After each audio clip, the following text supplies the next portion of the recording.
Hey everybody, it's Shulkin Heiden, and I'm back with the Hellsen versus Heiden play by email campaign scenario 2. This is the 17th of December 1941, turn 11. This is the combat replay and the intel analysis. So on this day, we're looking for whatever's going on in China to continue.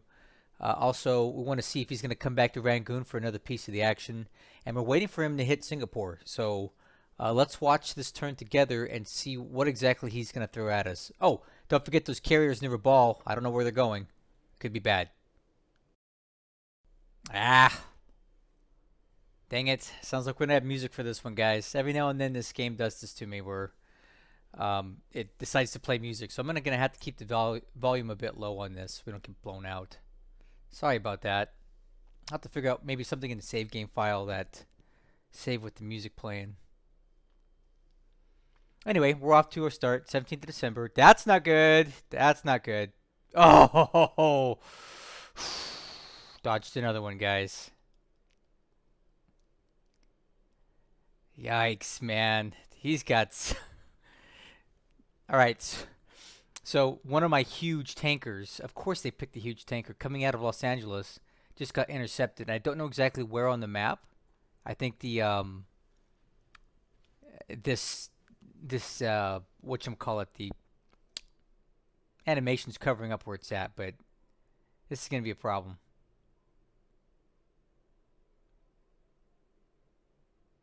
All right, so there we go. Now he's got subs all down through here now, so we can't go this way or that way. He's got us cornered. So luckily for us, the I-7 misses again. That's 2 days in a row where his sub-captains whiffed. I think they're going to get executed when they get back.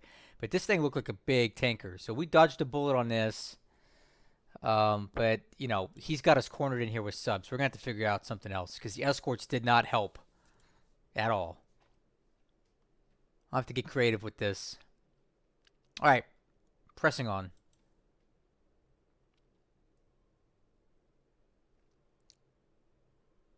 Okay, so this is us targeting his subs.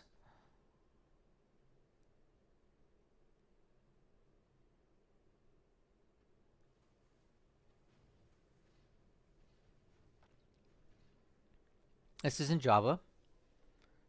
Through this little gap here.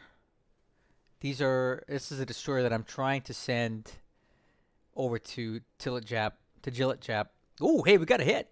Guys, we got a hit. Nice. Oh, this is great. What's not great is this music that's playing, but what is great is the fact that we appear to be causing a lot of damage to the I-155. All right, so it was a single hit, but it suggested that we caused critical damage to it. So I don't know how true that is. Fog of War is something else. So maybe we didn't hurt it, but it did get it. We hit it. We got away. So what more can you ask, right?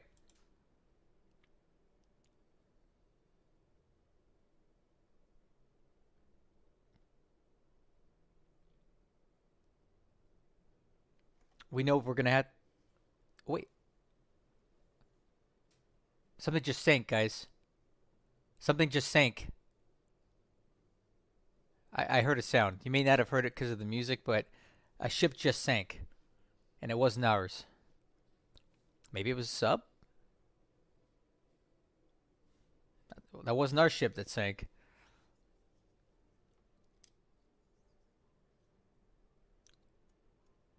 Oh, come on. Ah.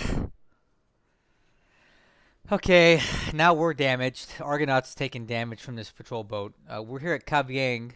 We're taking hit. We're hit again. We're trying to intercept this invasion coming in, and we're hit again. I just wish that the Allied subs were half as good as the Japanese subs at the beginning of the war. It's so frustrating. Oh, come on. All right, all right, all right. So the Argonaut takes heavy damage here, according to the animation. 7 hits. This guy's out of the fight, and we got to take him back. And he elected not to fire torpedoes, and I really wish he had because I'm sure there was something on there that we could have hurt. So whatever. Argonaut gave up a kill, and we almost got killed in the process at Kavieng.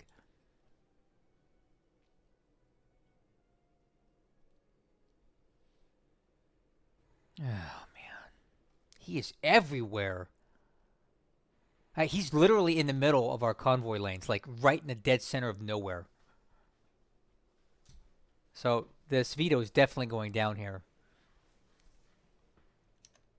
And it sinks. Yeah, he's got his subs everywhere.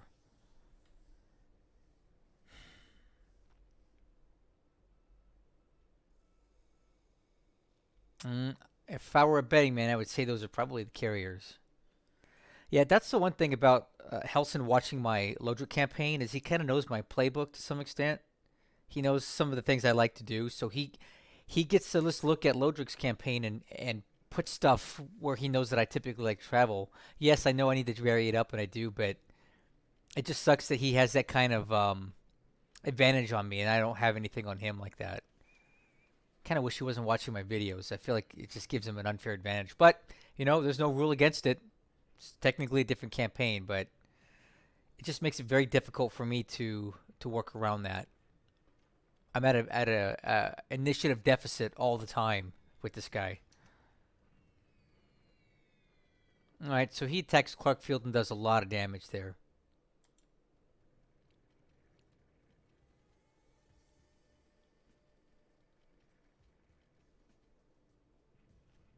Another big raid on Clark. He's trying to keep us from building it up, and he will with damage numbers like this.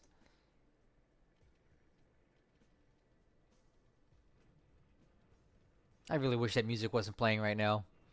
I can barely hear the game over it. All right, he's attacking these troops on the road here that are retreating to Sion. Another one. Okay, and a raid on the Lucy War area headquarters. Somehow we damaged the Sally. I guess one of the officers pulled out a pistol and shot one as it flew over. I don't think they have any sort of weapons with them. Same thing. And again, we damage a Lily. We must be throwing rocks at them or something. Okay, now he's bombing on the road here, trying to slow us down. Yeah, big hits there. This clear terrain's a killer.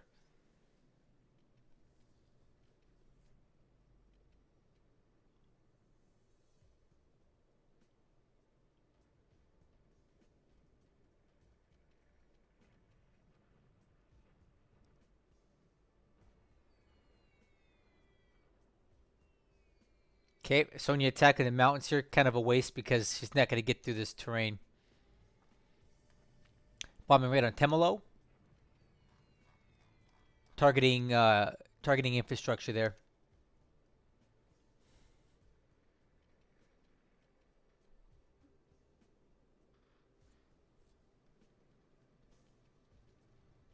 These are recon missions now.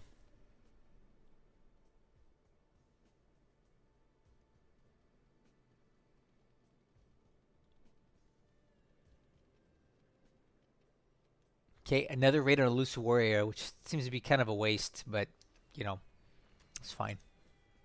There's nothing really in that thing worth killing. Okay, now we're in the PM phase.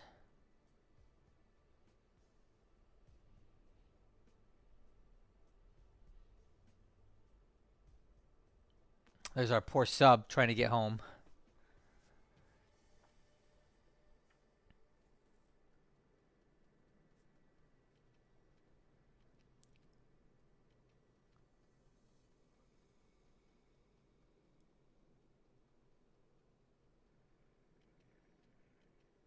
Okay, another raid on Temelo. This is the PM phase.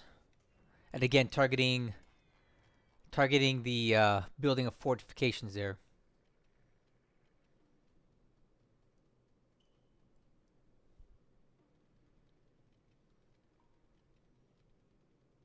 Man, he's reconning everything.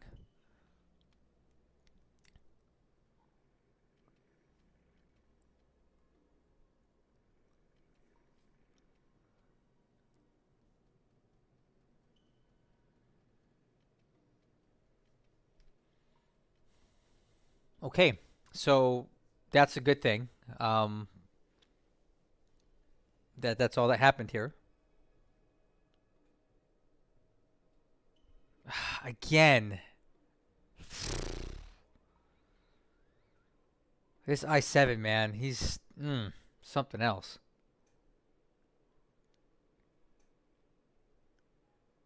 I'll tell you what, that guy can't shoot for crap, man. He's fired a lot of torpedoes at this convoy and missed. And he's look how far down. He's traveling. It's almost like he's got a line. He drew a line, and he's you know, following this task force. It's a bunch of crap. But whatever. This guy's wasted a lot of torpedoes this turn. He's probably starting to run out. So that's a good way. We can't hurt the subs. All we can do is run them out of torpedoes. That's our only defense against Japanese subs right now.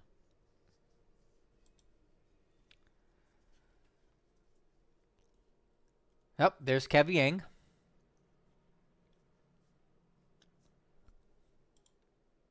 And he'll take that for free.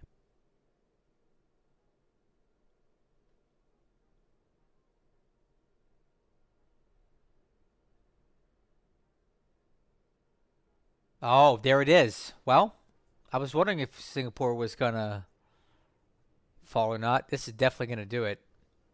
3 divisions and a tank regiment. It's all he needs. Yeah, this will definitely fall. Yeah, look at it. Look at them all folding up like suitcases. Ah, now we have to listen to this too.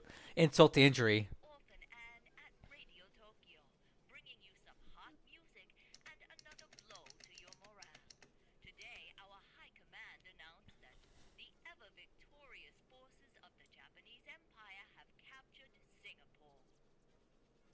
Look at that. Our our army lost points are going to just go through the roof here. Well, I mean, we knew it was going to happen. I just didn't think he could capture Singapore by the 17th December. But that's what happens when you do the Mersing Gambit, and it works in your favor. So there it is. There's numbers with the music playing in the background. So Singapore has now fallen, and now we're going to be dealing with a lot of crap in Burma really quick. And he's shock attacking Temelo. That didn't go too well for him, actually. So we repulsed that at least. And Minato, he's going for another attack, and we hold again. Kind of trading with the casualties here, which, isn't bad. Buys us a little more time in the Dutch East Indies. All right, that's it for the turn. So obviously the big thing here was Singapore. And the dang Japanese subs off of Los Angeles. Yikes.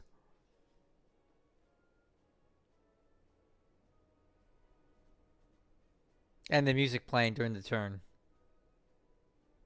Ugh.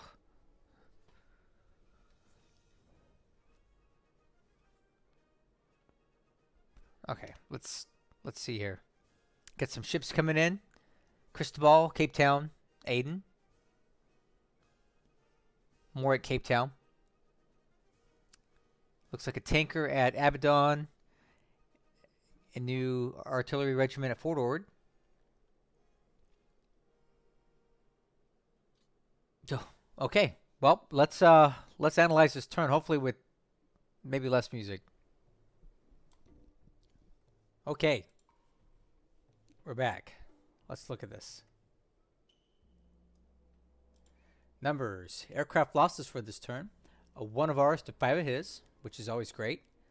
It's showing that he lost a bunch of Sallies, a couple Vowels, and a Blenheim 1. That's us. Not bad. 1 to 5. Looking at the pilots lost, none this turn. Excellent. We'll do my usual check of wounded and action pilots to see if there's any that we can save. So I'm going to send these guys to reserve. I can do this every turn.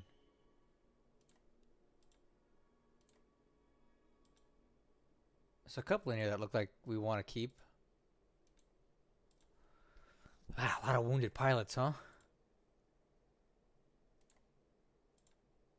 A lot of these guys came from the AVG when Hellsen did his craptastic bombing of the aircraft on the ground. All right, now looking at reserve. Looks like we have this guy won't be coming back. A couple Marine pilots aren't coming back. A British recon pilot. All right, that's it. The rest have return dates. Looking good. Okay.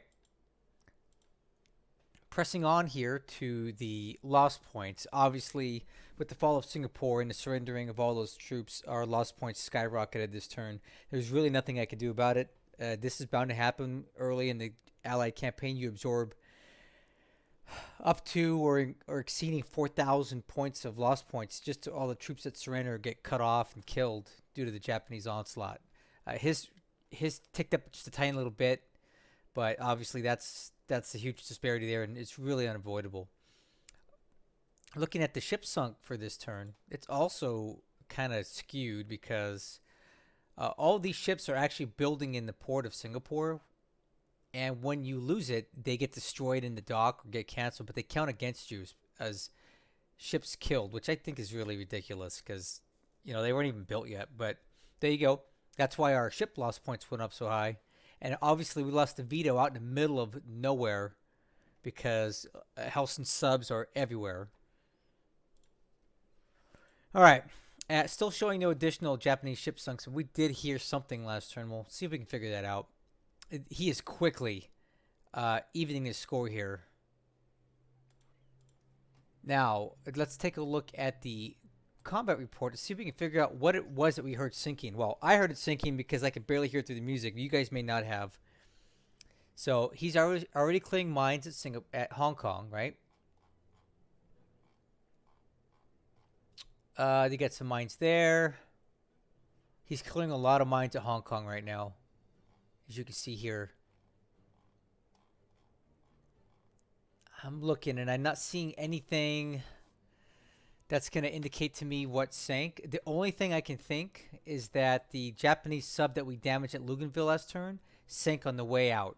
That's the only thing I could think of, because that's the last ship that I know that we supposedly damaged. And it said it was on fire, and usually fires on a sub aren't very good. So my guess is that the Japanese sub sank while on the surface, leaving Luganville this turn. That's my guess for what sank. Looking at the SIGINT report, looks like I'm going to have to fix that. So give me 1 minute while I pause this video, and I'm going to get our SIGINT and ops reports populated because we really need that stuff. Wait 1 second. Okay, I'm back. Check it out. I fixed it. Okay, SIGINT. Let's take a look. Babel.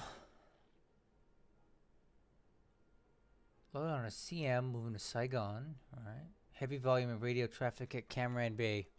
So we got something going at Cam Bay. We got something going on at Babel, but it's not really telling us a whole lot. Okay. Looking at the ops report, I'm going to briefly scroll through this. I'll let you know if I see anything good.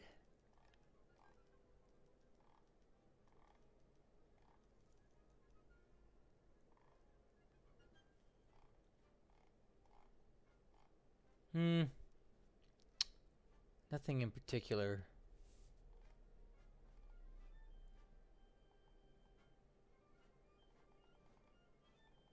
Oh, Porpoise is ready to move. That's a good one.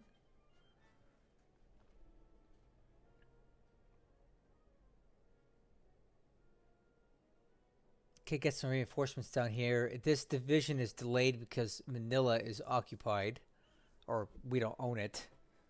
Have to look into that, see how we can maybe get that onto the map. Or don't, it doesn't even matter.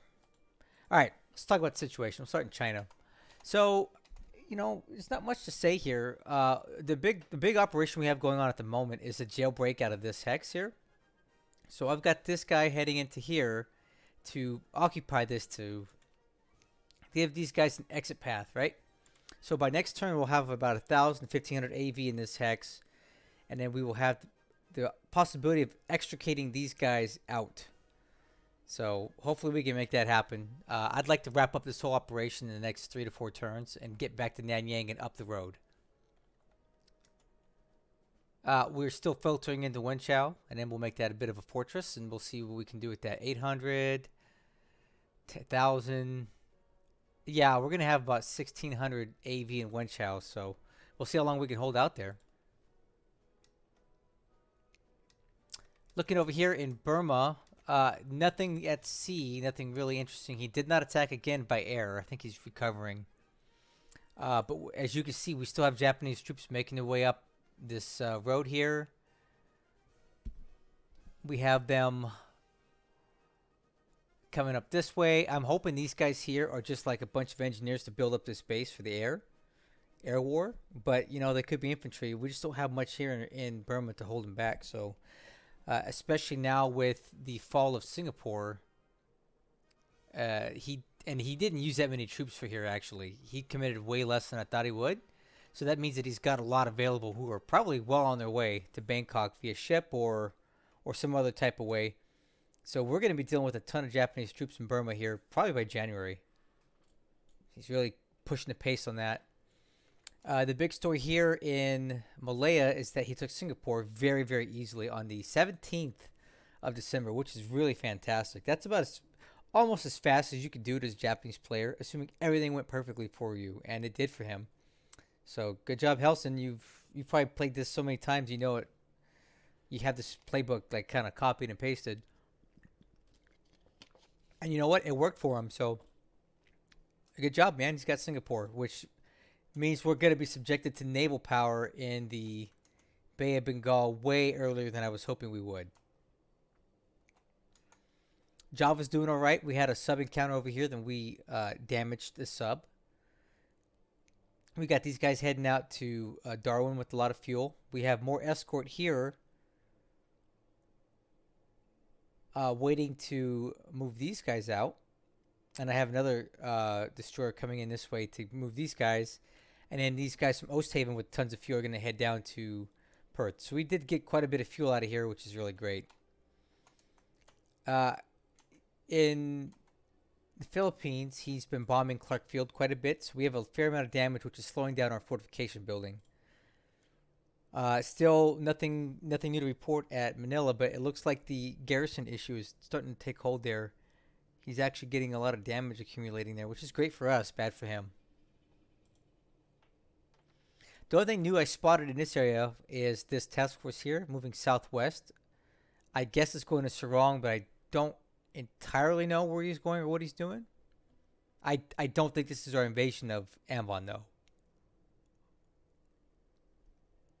We won the battle at Manado again, but he's just going to keep pressing on. I don't know. We're about even here in terms of force, but at some point these guys are going to move up and assist, and it'll fall. But for the time being, we're keeping it going. In Australia, everything's good. Moving fuel. Lots of fuel getting into Perth. And this is all stuff that's trickling down from Java. So overall, good for our war effort in Australia because we're going to need it. Because while everything is fine and dandy down here, we got a problem. We have him coming into Rabaul next turn. We also have these guys. Check that out. This is at least, by my guess, 2/3 of the entire Kido Butai. A substantial amount. What I'm thinking is these are the guys that were near the Philippines, right? Remember, he was off the coast of Manila during turn 1. Well, I believe these to be them, and this creates a huge problem for me because he's gonna start blockading Port Moresby, or even worse, he's gonna head down south and start messing with Luganville, or any of this arrangement stuff that I'm doing down here. I really needed more time to get my act together in this part of the war zone, and he's just not giving it to us. He's already here with these carriers, and which is the bulk of them, and he's just gonna rip and tear all through here. And I have absolutely zero countermeasures for it. I don't have any fighters. I don't have any ships. I have no carriers. I have nothing down here that can counter that. Even if all my carriers were here, we still could not take this force on right now. No way. So we're really in a bind here. And I want to show you something here. This, just so you guys know that Mr. Hellsen is a disciple of Evoken. For those of you guys that know Evoken from the forums or even from my Discord or whatever, he's a very good allied player, and he taught Hellsen quite a bit. Do you see this here? He's got 3 task forces total, and these guys are kind of like meat shield task forces. So this is a really gamey thing you can do. What you do is you have your main task force here, and then you put other task forces out in front. One of them might be a surface combat task force. The other one might be an ASW task force. And what happens is when my guys try to attack these, either by air or by sea, what tends to happen is these smaller task forces take the brunt of it first. So your planes attack these little guys before they can get to the big one. All right, that's just how the game engine kind of calculates stuff. So he's using these guys as meat shields for the Kido Butai here. And Evoken taught him that. I know for a fact because he taught me the same thing. I'm not saying I wouldn't do it myself, but it's just a gamey thing that you do to keep your main task force from getting hit. So he's got the meat shields here, and he's got the Kido Butai here, and they can go for Port Moresby. They can head down to Luganville, or he can just kind of show up down here in the middle and start ripping and tearing through all these ships that I've got, just trying to get my act together. So I'm in scramble mode right now. I'm going to start sending ships out. I'm going to probably pull the aircraft out of Port Moresby and send them down to Townsville for the time being, because I just can't risk him striking the field and taking all these guys out. They're too important to me right now. So we're already in backpedaling mode on the 18th of December down here in the Coral Sea. And that really stinks because that's not fun for me. I wanted to try to build stuff up and get ready for him so that we could have a good battle. But he just wants to come down here and rip it up and tear it up already. And you know what? I guess Lodric did the same thing. He was off of Port Moresby relatively quickly too. He didn't come with as many carriers from what I recall. But I guess Lodric did the same thing. And I guess if I was playing Japan, I'd do the same thing too, right? He's not playing to have fun. He's playing to win. And I really can't fault him for that. It's just not fun for me on the receiving end of it because I can't even do anything to counter it. It's no fun when there's no counters. I'm not complaining, though. Hellsen's just doing his thing. He's playing his best game, and he's here to win. And, you know, that's just the way it is. But we're not done talking about stuff. We still got issues. He has subs out here. Okay? This is the most random place to have subs. And he's already got them out here because he's been watching my videos from the Lodra campaign. And he knows how I like to route my ships. So he's put his subs out here so he can see what I'm doing. All right. And again, I mentioned it when I was watching the replay. It sucks that Hellsen gets to watch my videos for my Lodra game and see a lot of the stuff that I'm thinking about in that campaign. So he knows what I like to do. So that means I got to completely reinvent the script, and I had to play at a disadvantage even more because the way I play in the Lodra game is relatively optimized. I can't do that here because Hellsen watches it and he knows what I'm going to do. That's why he's able to put subs out here in the middle of BFE, which is, you know,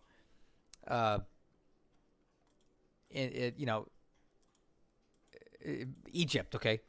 In the middle of bum-effed Egypt. So now I got to reroute all this stuff because he knows where it's at. And on top of that, he knows because he watches my videos in the other campaign that I like to use LA. So he's got subs already out here causing all kinds of trouble. And this sub, not only did it attack us here, he followed us all the way down. Like, he knows exactly the line that we're taking.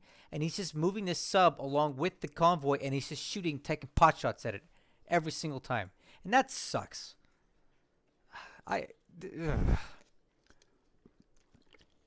Yeah, I know a lot of you are gonna say, "Well, hey man, you need to change it up. You need to vary your tactics. You need to, you know, be less predictable."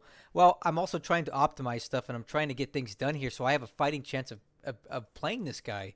And I need to get this stuff out to Australia as quickly as possible. But it's gonna take me twice as long now because I have to go all the long way around, or even relocate all my stuff to another base, and it's just delaying us from getting stuff where we need it to be. And yes, that's exactly what he's supposed to be doing as the Japanese player. He's just doing his job, but it's not fun for me at all. So I hope you guys don't think I'm enjoying this campaign right now because I'm really not. Hopefully in the next couple days or weeks of game time, I get more stuff on the map that I actually have a fighting chance of using, and I can push back against this guy. But in the meantime, we're nothing out here but a big points pinata for him, and he's having his way with us, if you will. I'll keep trying. I'm going to keep playing this. I'm not giving up at all. But it's just not a very enjoyable experience right now playing a guy like this who knows my every move, who knows all the gamey little things you can do, like this, who can take Singapore on the 17th of December it's just it's a lot. Oh, and this is scenario 2 on top of it. I think I'm going to stop here because I'm listening to myself talk and I sound extremely whiny and I don't want to be like that. So don't worry, I'm not quitting. I'm not giving up. I'm just venting as I always do. Thanks for watching this thing. If you're not a fan of Hellsen, you should be because he can teach you a lot about how to be a min-max master of this game. So I'll catch you guys in the next one. Wish me luck. I'm going to need it.